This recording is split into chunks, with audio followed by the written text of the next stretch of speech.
जय श्री राम। एक बार राजा अज जंगल में भ्रमण करने के लिए गए थे। उन्हें एक बहुत ही सुंदर सरोवर दिखाई दिया। उस सरोवर में एक कमल का फूल था जो सुंदर प्रतीत हो रहा था। उस कमल को प्राप्त करने के लिए राजा अज सरोवर में चले गए, किंतु यह क्या, राजा अज जितना भी उस कमल के पास जाते वह कमल उससे उतना ही दूर जाता और राजा अज उस कमल को नहीं पकड़ सके। अतः आकाशवाणी हुई कि हे राजा, आप निसंतान हैं, आप इस कमल के योग्य नहीं हैं। इस भविष्यवाणी ने राजा के हृदय में एक भयंकर घात किया। राजा अज अपने महल में लौट आए और चिंताग्रस्त रहने लगे, क्योंकि उन्हें संतान नहीं थी, जबकि भगवान शिव के परम भगत थे। भगवान शिव ने उनकी इस चिंता को ध्यान में लिया और उन्होंने धर्मराज को बुलाया और कहा, तुम किसी ब्राह्मण को अयोध्या नगरी पहुंचाओ जिससे राजा अज को संतान की प्राप्ति का आसार हो। दूर पार एक गरीब ब्राह्मण और ब्राह्मणी सरयू के किनारे कुटिया बनाकर रहते थे।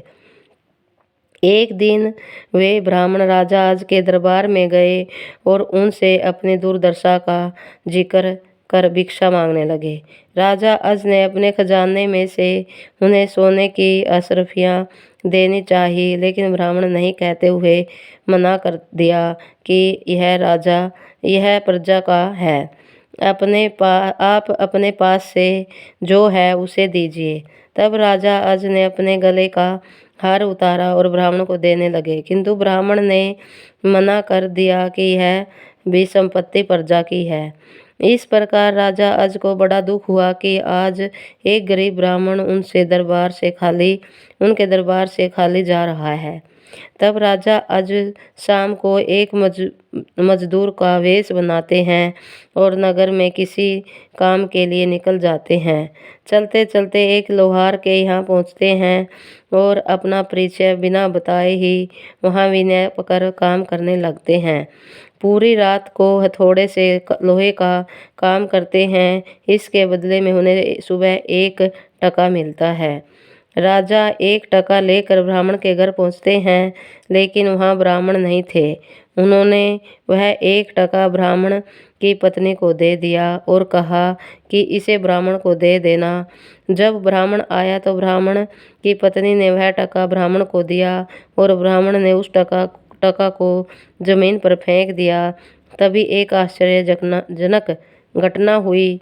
ब्राह्मण ने जहाँ टका फेंका था वहाँ एक गड्ढा हो गया। ब्राह्मण ने उस गड्ढे को और खोदा तो उसमें से सोने का एक रथ निकला और आसमान में चला गया। इसके पश्चात ब्राह्मण ने और खोदा तो दूसरा सोने का रथ निकला और आसमान की तरफ चला गया। इसी प्रकार से 9 सोने के रथ निकले और आसमान की तरफ चले गए। और जब 10वां रथ निकला तो उस पर एक बालक था और वह रथ जमीन पर आकर ठहर गया।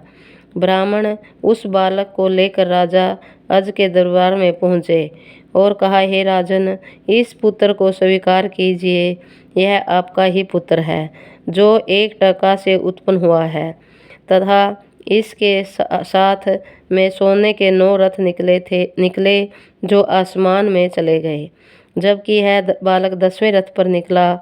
इसीलिए यह रथ तथा पुत्र आपका है। इस प्रकार से दशरथ जी का जन्म हुआ। महाराज दशरथ का असली नाम मनु था और ये 10 दिशाओं में अपना रथ लेकर जा सकते थे, इसीलिए दशरथ नाम से प्रसिद्ध हुए। जय श्री राम।